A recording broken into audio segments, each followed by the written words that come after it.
질 이완이 되면 질 자체도 이게 탄력이 쭉 떨어져요. 오르가즘도 당연히 떨어지게 되겠죠. 여자뿐만 아니라 남자도 마찬가지로 부부관계에 만족을 못하게 돼요. 그거를 회복하고 싶다 이러신 분이라면 제일 중요해요.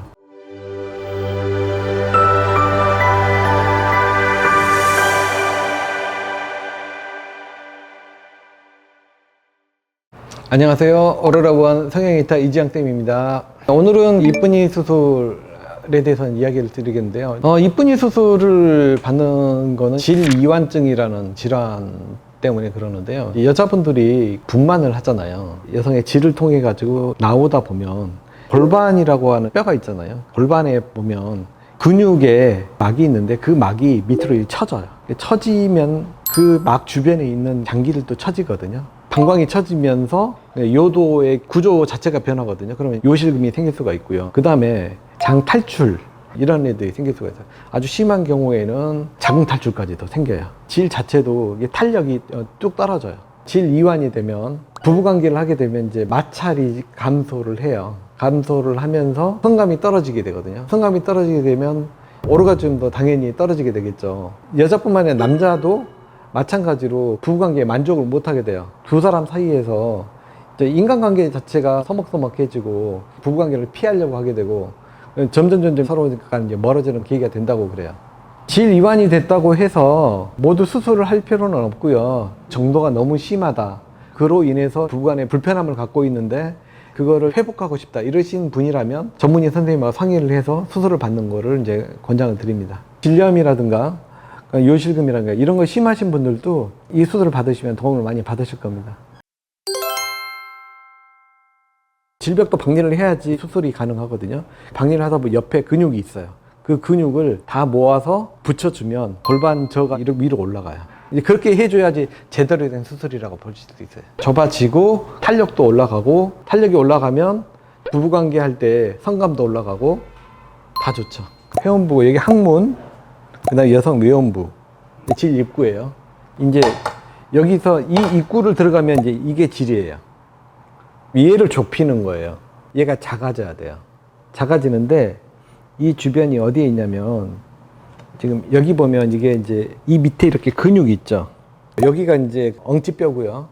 엉치뼈고 그 다음에 여기 골반뼈고 그 다음에 여기가 이제 그 치골이 있는 부위고, 그러면 이걸 위에서 이렇게 보면 이제 배 위에서 본 거죠. 그럼 요 안쪽 부분을 이렇게 그 근육들이 이렇게 연결이 이렇게 돼 있죠. 그 여기가 이제 질 입구거든요. 그러면 지금 요 부분하고 이게 질이 이렇게 연결이 이렇게 돼 있어요. 그러면 요 부분이 올라오면 어떻게 했어요? 얘가 올라가겠죠. 이 수술을 할 때 이 부분을 수술을 하면 여기 있는 근육들을 이쪽으로 당길 수가 있어요. 그러니까 골반의 밑에 있는 장기들이 좀 위로 상승을 해요. 케겔 운동이 가장 당연한 거고, 이 질정 같은 게 있어요. 여성 호르몬이 함유된 질정 같은 것들도 도움이 되고요. 그 다음에 기구들이 또 있어요. 저출력 레이저가 있고요. 그 다음에 고주파 같은 기구들 같은 것들로 인해 가지고 안쪽을 이제 따끈따끈하게 데워주면 혈액순환이 좋아지거든요. 그러면 혈액순환이 좋아지면 질 내부 자체가 좀 더 건강해지니까 이제 부부관계 할 때 더 도움이 많이 되죠. 근데 이쁜이 수술이 가장 좋고, 왜냐면 그건 강제적으로 해주는 거잖아요. 그 다음에 이런 것들은 수술이 무서운 분들한테 대안으로 쓰는 거죠. 위험하지는 않는데 통증은 있을 수 있어요. 뻐근하고 불편한 느낌은 있을 수 있고, 통증은 며칠이면 좋아지고요. 부부관계는 한 6주 정도는 지나야 되고, 아주 과격한 운동들 이런 거는 그래도 한 3개월 정도는 지난 다음에 하시는 게 좋아요. 만족도 엄청 좋죠. 이런 수술을 하게 되면 가장 좋은 게 성감도 좋아지고, 그 다음에 요실금이라든가 이런 좋아지는 것들이 되게 많기 때문에 이제 환자들의 만족도는 좋은 것 같아요. 안면거상 수술도 마찬가지지만 이쁜이 수술도 공식 루틴이 있어요. 그 루틴에 맞춰서 스탠다드한 방식으로 수술을 해주는 게 제일 중요해요. 저만의 이제 노하우가 있다면 이쁜이 수술을 하면 남는 주름은 잘라내서 버리거든요.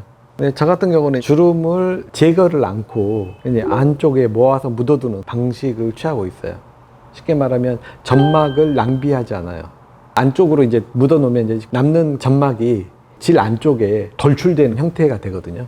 그렇게 하게 되면 이제 질 내부를 이 남는 이제 점막이 꽉 채워주니까 질 내부가 약간 더 충만감이 좀 있고요. 점막에서는 어느 조금씩 분비물이 나오거든요. 분비물 양이 줄어들질 않아요. 점막을 제거하면 질 건조증이 생길 수가 있는데 질 건조증을 유발을 하지 않는 방식으로 저는 수술을 하고 있어요. 네, 이제까지 그 이쁜이 수술에 대해서 알아봤고요. 더 궁금한 거 있으시면 댓글로 남겨주시면 성심성의껏 답변을 드리겠습니다. 이제까지 오로라 우원 성형일타 이지영 쌤이었습니다. 감사합니다.